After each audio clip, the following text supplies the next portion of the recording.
Sefer Shmuel Aleph, Perek Bet, video number 2, Psukim Vav through Yud. The Prayer of Chana, part 2. Pasuk Vav.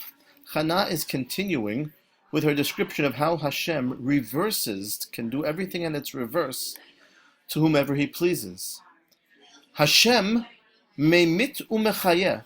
God can cause someone to die. Ploni almoni means John Doe. But he can also cause somebody to live or be born. Or he can even take somebody who died and bring him back to life with Tchiyat HaMetim, with the resurrection of the dead. And then it's repeated again in different words. Morid Sha'ol, Hashem is the subject. Hashem can bring down to the grave. Sha'ol is the grave, which is the same as saying Meimit. Hashem can bring down to the grave, like so.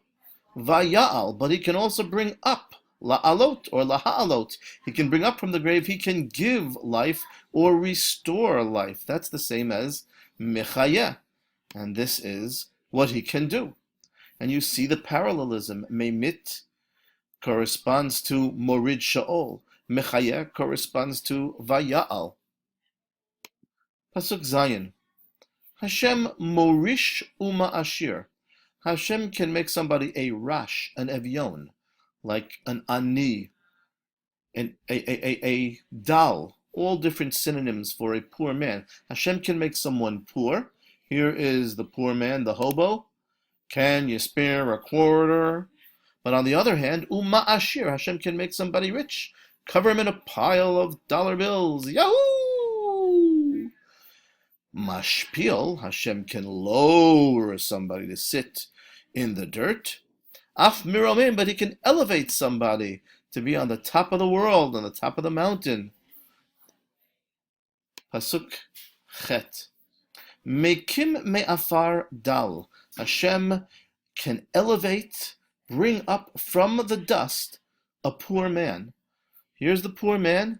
Where was he? All the way down there, but Hashem brought him up. See? There he was, and here he comes. Me'ashpot yarim evyon. The evyon, the poor man, the synonym for the dal, he was in the ashpa. He was in the garbage heap. He was in the refuse pile, but Hashem brought him up. From there, Mekim corresponds to yarim. Ashpot is the same as afar. Dal is the same as evyon. This is how the Torah does parallelism, tikbolet, in poetry. And he does this, Hashem does this, lehoshiv im nidivim, to seat the poor man next to the rich people, the nidivim. Here is a fat rich guy. And Hashem makes the poor person a place at the same table. V'chisei chavod yanchilem. Hashem gives a chair, a seat of honor to the poor man. How can he do that? Ki Hashem mitzuke eretz. Because the foundations of the land, of the world, are God's. He knows how everything works from the very deepest and original places.